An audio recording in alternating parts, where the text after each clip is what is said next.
Mientras las excavadoras siguen removiendo toneladas de concreto en busca de sobrevivientes, en otro punto de La Guaira hay una fila que no deja de crecer. No es para recibir alimentos, tampoco para entrar a un refugio. Son familias que esperan confirmar la noticia que llevan días temiendo. Frente a ellas ya no hay un hospital ni una funeraria, hay un puerto. Uno de los principales puertos de Venezuela fue transformado en una enorme morgue improvisada porque las instalaciones forenses simplemente dejaron de tener capacidad para recibir más víctimas del doble terremoto del 24 de junio. Bajo grandes carpas, entre ataúdes, bolsas mortuarias y expedientes médicos, decenas de especialistas trabajan para identificar cada uno de los cuerpos recuperados entre los escombros. Es un lugar donde el desastre deja de medirse en edificios colapsados o cifras oficiales y adquiere nombres, rostros e historias. Durante las primeras horas después de los terremotos, los fallecidos eran trasladados a las morgues de los hospitales cercanos. Sin embargo, el número de víctimas aumentó demasiado rápido. Las instalaciones quedaron desbordadas y los equipos forenses ya no podían atender la emergencia desde distintos hospitales. La respuesta fue concentrar toda la operación en un solo lugar, los silos, dentro del puerto de La Guaira, una instalación portuaria que en cuestión de horas dejó de almacenar mercancías para comenzar a recibir cuerpos. Allí trabajan médicos forenses, odontólogos, fiscales, funcionarios del registro civil y empresas funerarias. Todo el proceso ocurre en un mismo sitio,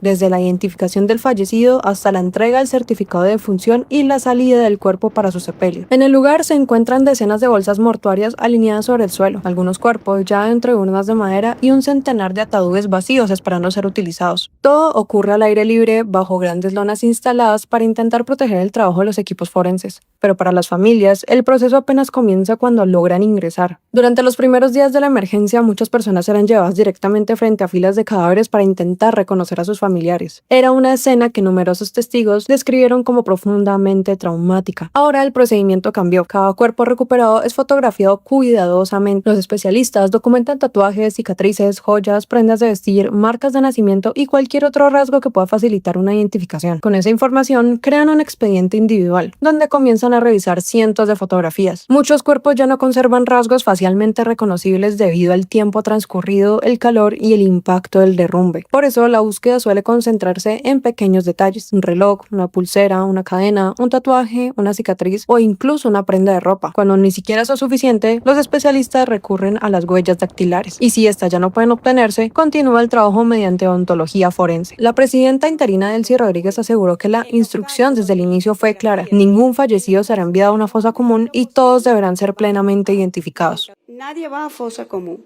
y le di la orden al vicepresidente sectorial. Lo primero, reconocimiento por huella. Reconocimiento por huella. En los casos donde, y fotografía, en los casos donde no ha sido posible, vamos a la dentadura forense.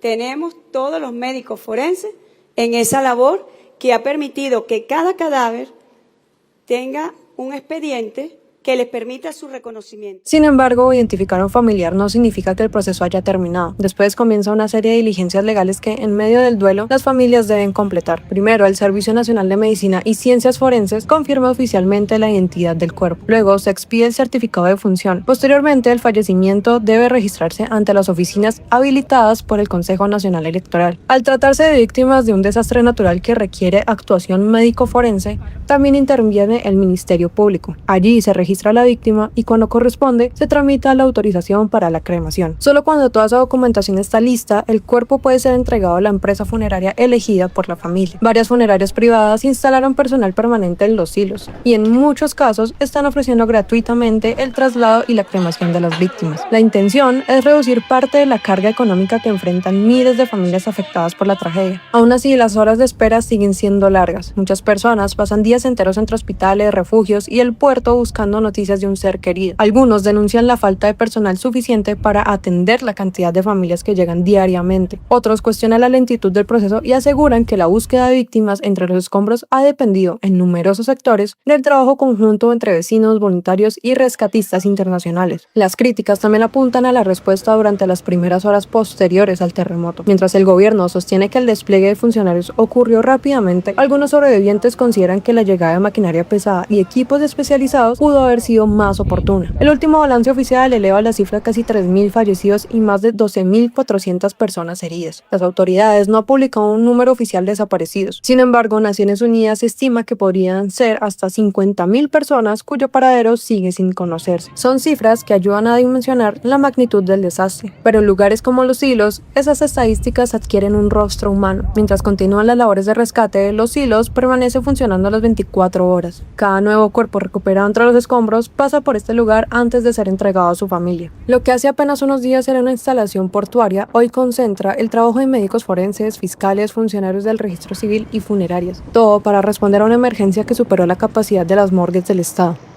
En medio de una tragedia que ya deja miles de fallecidos, miles de heridos y decenas de miles de desaparecidos según Naciones Unidas, este puerto se convirtió en el último destino de muchas víctimas y en el punto donde cientos de familias esperan encontrar al menos una respuesta.